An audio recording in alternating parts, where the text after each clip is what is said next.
हस्तिनापुर में श्री आदिवीर विद्याश्री अंतर्राष्ट्रीय charitable trust आश्रम में स्थापित विश्व की अनुपम कृति त्रिनेत्रधारी 1008 भगवान श्री आदिनाथ प्रभु के श्री चरणों को समर्पित परम पूज्य श्वेत पिच्छाचार्य समाधिस्थ आचार्य श्री विद्यानंद जी मुनिराज की सुयोग्य शिष्या पूज्य समाधि साधिका नमोकार ध्यानी गणिनी आरिका श्री विद्याश्री माताजी का जन्म सन 1963 में मध्य प्रदेश स्थित विद्वानों की नगरी टीकमगढ़ में हुआ था। पूज्य आरिका श्री विधाश्री माताजी उनकी गृहस्थ जीवन की जुड़वा बहन है। पूज्य गुरुमां अपनी उम्र के काफी आगे के पायदानों पर पहुंचने के बाद भी अथक अविरल रूप से कठिन साधना करते हुए मोक्ष मार्ग की ओर प्रशस्त रहीं और उनकी करुणाएं देखते हुए हर किसी को ऐसा प्रतीत होता कि अपने साथ साथ अनेक संसारी जीवों के लिए मोक्ष का मार्ग प्रशस्त करना उनका परम लक्ष्य है। और ये सब हो भी क्यों ना, क्योंकि पूज्य आरिका श्री विद्याश्री जैन जगत की श्रेष्ठ आरिकाओं में से एक थीं।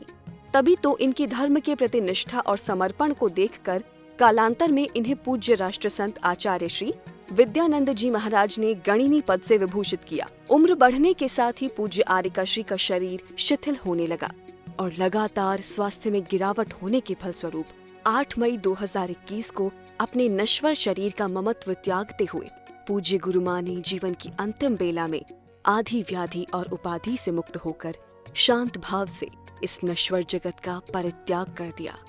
शरीर का परिणाम जब तक है तब तक है, हो जाना है तो कोई बचा नहीं सकता। जीवन भर आपने सबका खूब भला किया माता जी। अंत समय जीवन के अब अंत समय है। दिगंबर जैन आरिका परंपरा की ये उत्कृष्ट परिणति थी। आपका पार्थिव शरीर भले ही विसर्जित हो गया हो, परंतु आपके ज्ञान और वैराग्य की ज्योति निरंतर प्रकाशित होती रहेगी और आने वाले हर साधक का मार्ग आलोकित करती रहेगी। पूज्य गुरुमां नमोकार ध्यानी गणिनी आरिका श्री विद्याश्री माताजी के श्री चरणों में शत शत नमन, कोटि कोटि वंदन। श्रद्धांजलि गुरुमां गणिनी आरिका विद्याश्री के चरणों में आपने 7 करोड़ाधिक जप किए जीवन में और 3 लाख सुगंधित पुष्प अर्पित जिन चरणों में तीर्थंकर प्रकृति बहुपुण्य कमाया कलिकाल पंचम में। देवों ने आकराई समाधि रम गई निज आत्म में। आहार त्यागा पद त्यागा सिद्धियां त्यागी क्षण में। अंतिम उपदेश आशीष दिया रम गई नमोकार धुन में। निर्विकल्प समाधि कर स्त्री पर्याय छेद पहुंची स्वर्गन में। जय जिनेंद्र बंधुओं, स्वागत है आप सभी का इस विशेष प्रस्तुति श्रृंखला में। तीर्थ भूमि हस्तिनापुर उत्तर प्रदेश में आज आप देखने जा रहे हैं इस महामंगल विधान के 13वें दिन के मंगलमय दृश्य। प्रातः काल सभी भक्त भगवान आदिनाथ की मनोरम प्रतिमा जी के समक्ष पहुँचे और पूर्ण भक्ति भाव से उनका अभिषेक कर धन्य हो गए। अभिषेक के उपरांत इंद्र भैया जी ने अपनी मधुर आवाज में शांति धारा संपन्न कराई। इसी के साथ मधुर भजन लहरियों के बीच विधि पूर्वक विधान की मंगल क्रियाएं की गई। विधान के दौरान समस्त आरिका संघ का मंगल सानिध्य प्राप्त हुआ। इस मंगल अवसर पर पूज्य माता जी ने अपनी मंगल वाणी से भक्तों का कल्याण किया। और अब यहाँ चलती है चर्चा कि जी इंद्रियों के जो सुख हैं वे कैसे हैं। तो कहते हैं वासना मात्रमेव सुखम दुखम च देहिनां तथा युद्ध विजयन्ते ते भोगा रोगा वापति। देहिनाम, यह इंद्रियों के जो सुख हैं, संसारी प्राणियों को जो सुख हैं, संसारी जीवों के जो ये स्वर्ग के सुख हैं, मनुष्य गति के सुख हैं, पशु गति के जो सुख हैं, वे कैसे हैं। सुखम दुखम च देहिनाम, इंद्रियों के सुख और दुख वे कैसे वासना मात्र एव, वासना मात्र हैं, मात्र कल्पना मात्र हैं। और कहते हैं तथा ही, और जो भोग हैं, इंद्रियों के जो भोग हैं, एतद भोगा, ये जो इंद्रियों के भोग हैं वे आपत्ति आपत्ति के समय ए रोगा इव रोग की तरह उद्वेजयन्ते, माने आकुलता को प्राप्त कराने वाले। कितनी बड़ी बात कह दी है आचार्यों ने। कहाँ से प्रसंग उठाया और कहाँ मध्य किया कि हे भाई, जो इंद्रियों के सुख हैं, तुम जो स्वर्ग के सुख हैं, मनुष्य गति के सुख हैं, वे खुजली के समान हैं। जैसे खुजली का रोगी होता है तो वह खुजली खुजाता है तो उसे आनंद आता है, बड़ा आनंद आता है, वो खुजाता चला जाता है, लेकिन उसके पश्चात उसे दुख प्रतीत होता है, बड़ा दुखी होता है। ऐसे ही काम वासना के समय यह इसे सुख प्रतीत होता है, लेकिन बाद में कहते हैं इस शरीर की निर्मलता से यह बड़ा दुखी होता है। रोगा माने जैसे रोग हो जाता है, ज्वर रोग हो जाता है या इंद्रिय जनित रोग हो जाता है, कोई भी रोग हो जाता है, तो वह शरीर को दुखी इतना नहीं करता है, वह मानसिक संतुलन खो बैठता है, मानसिक दुखी होता है कि हे भगवान, ये दुख कहाँ से आ गया है। जैसे कोई अगर तीखा खाने का शौकीन हो ना, तो मिर्ची खाने का शौकीन हो तो वो मिर्ची खाता जाता है, शीशी भी करता जाता है और आंखों से आंसू भी टपकाता जाता है। एक भी गिस्सा, एक भी गिलास उसके गटक का नहीं जा रहा, फिर भी कहता है कि खाना है। ऐसे ही जानता है कि ये इंद्रिय के जो सुख हैं वे दुख जनित हैं, फिर भी भोगे चला जा रहा, उसी के पीछे दौड़ा चला जा रहा है। कहते भाई, ये सुख नहीं है। जैसे खारा पानी पीने से वह खारा पानी प्यास नहीं बुझाएगा, बल्कि क्या करेगा, और प्यास बढ़ाएगा। ऐसे ही जी कहते ना, सोचा करता हूँ भोगों से बुझ जावेगी इच्छा ज्वाला, परिणाम निकलता है लेकिन मानो पावक में घी डाला। कहते हैं, सोचते हैं कि इच्छाओं की ज्वाला शांत हो जाएगी, लेकिन कहते जैसे अग्नि में घी डालने से या ईंधन डालने से भाई अग्नि शांत नहीं होती है, और ही बढ़ जाती है। यह कल्पना मात्र है। तुम सुख जिसे कहते हैं, सुख जब इष्ट होता है, राग होता है, तो सुखी दिखाई देते हैं, और जब द्वेष हो जाता है उसी वस्तु से, तो वह अनिष्ट दिखाई देता है, दुखी दिखाई देता है।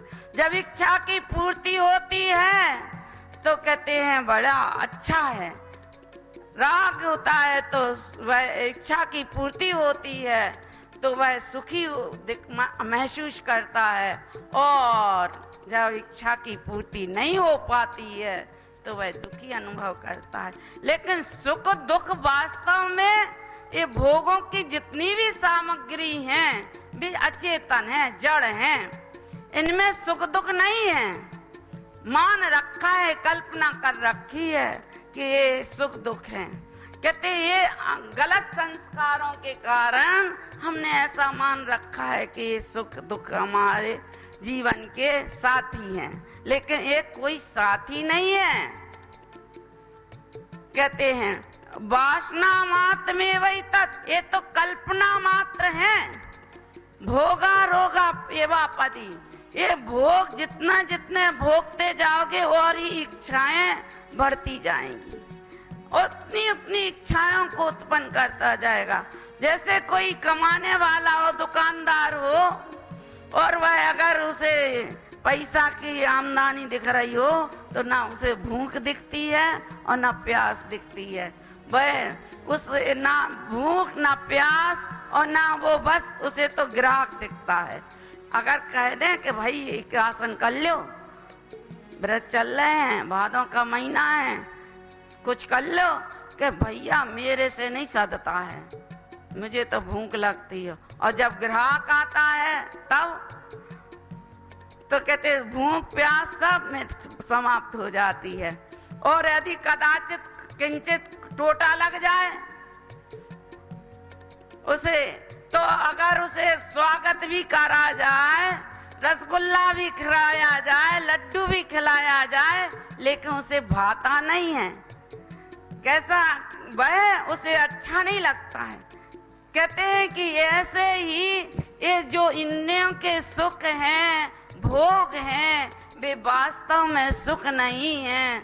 सुख तो आत्मा में है, सुख तो आत्मा का गुण है, वह आत्मा से ही प्राप्त होगा, बाहर की भोग सामग्री से प्राप्त नहीं होगा। हमने ये झूठी कल्पना बना रखी है, वास्तव में सुख नहीं है। बोलो महावीर भगवान की जय। इसी दौरान परमादरणीय बाल ब्रह्मचारी जिन भक्त इंद्र कुमार इंद्र भैया जी ने भी अपनी मंगलवाणी से भक्तों को कृतार्थ किया। कल हम माँ के हाथों से क्षुल्लक कमल सागर का कैसे आत्मोद्धार हुआ ये बता रही थी। पीछे चलते अपन कटनी में थे अपन, और वात्सल की चर्चा कर रहे थे। और कटनी में एक ऐसा महत्वपूर्ण कार्य हुआ जो वास्तव में इतिहास था, और वह इतिहास की याद दिलाने वाला था। पूज्य मां श्री ने चतुर्मास के दौरान, वहां एक मां थी सगेन मां, बोर्डिंग है मंदिर के सामने उनका बंगला था। वह बोर्डिंग आचार्य शांति सागर महाराज प्रथमाचार्य, उनका चतुर्मास कराने के लिए वो शिगन मांग उनके परिवार वालों ने वो बनाया। और वो मां कैसी थी शिगन मां? कोई भी त्यागी व्रती किसी समय 12 महीने भोजन के टाइम, आहार के टाइम उनके हमेशा शोध का चौका लगा रहता था। कोई त्यागी व्रती आया, वहीं से खिड़की से हाथ हिलाया और उनके यहाँ भोजन के लिए त्यागी व्रती साधु वृंद, साधु हुआ तो उसका प्रगान किया, आहार का हुई तो उसका प्रगान किया। महानुभाव वो शिगेन माँ का विद्या विदा श्री माता जी से अति घनिष्ठ वात्सल प्रेम था। महानुभाव चतुर्मास के दौरान उनकी तबीयत खराब हुई और माता जी ने समाधि के लिए, उनने इच्छा प्रकट की, माता जी ने उनको समाधि के लिए बोल दिया और वो आकर के वहीं बोर्डिंग में समाधि के लिए रहे। अतक 40 दिन करीब समाधि चली और उनको इतनी वेदना होने के बाद भी माता जी के पास आती, माता जी के बैठती, उनको इतनी संतावना शांति मिलती थी। मां विद्याश्री और विधाश्री माता जी ने जो उनकी समाधि करवाई है, जितने वात्सल से, जितने प्रेम से, एक धर्मात्मा जिनने जीवन भर साधुओं को आहार दिया हो, जिंदगी भर साधुओं की सेवा की हो, ऐसी पुण्यशाली उस शिगेन मां की समाधि इतने भव्य तरीके से हुई। महानुभाव शिगेन मां ने अपने बच्चों को, बेटों को सब कुछ दिया, लेकिन समाधि के बाद जो विद्याश्री मां को दिया वह अनमोल था। वो शायद इस धरती में अभी किसी के पास भी ना हो। हमारे प्रथमाचार्य शांति सागर ने चतुर्मास के दौरान जिस माला से जाप करते थे, ये मूंगा की माला जिस माला से जाप करते थे वो माला माँ विद्याश्री के हाथ में रखती, बोली इस माला की आप ही हकदार हैं। महानुभाव, जब आचार्य शांति सागर महाराज वहां थे तो वहां पर एक आम का पेड़ था। उनकी साधना ऐसी थी कि बेऋतु में भी, जब आम के फल की ऋतु नहीं थी तब भी उस वृक्ष में आम आ गई थी। महानुभाव, वह माला विद्याश्री माता जी को मिली और उस माला से ही आज तक उन्होंने ये 7.25 करोड़ से अधिक जाप किया। बहुत पुण्यशाली आत्मा थी हमारी माता जी। और समाधियों से, सेवा भाव से, वात्सल से, त्यागी वृत्तियों को देखकर इतना प्रेम उमड़ता था कि उसके लिए सब कुछ कर दे। कोई दुखियारा उनके पास आ जाता था, उनको लगता था उनका सब कुछ कर दे। इस भावना के साथ हमारी माँ की अनमोल गाथा है। ऐसी विद्याश्री माता जी के चरणों में हम बार बार नमन करते हैं, नमोस्तु करते हैं, वंदामी करते हैं। बोलो गणनियार का विद्याश्री माता जी की जय। यहाँ टुडला से पधारे हुए हैं, आदिवीर आश्रम में आए हुए हैं। नवोकार महामंत्र का विधान हो रहा है, आप लोग धर्म लाभ लें, यहाँ पर पधारें। दिन में आयोजित हुए इन कार्यक्रमों के बाद सायंकाल की मंगल बेला में मंगलमय महाआरती की गई। दर्शकों, आज के लिए बस इतना ही। कल इसी समय हम फिर हाजिर होंगे इस श्रृंखला की 13वीं कड़ी के साथ। अभी समय हो चला है आपसे विदा लेने का। आज्ञा दीजिए। जय जिनेंद्र।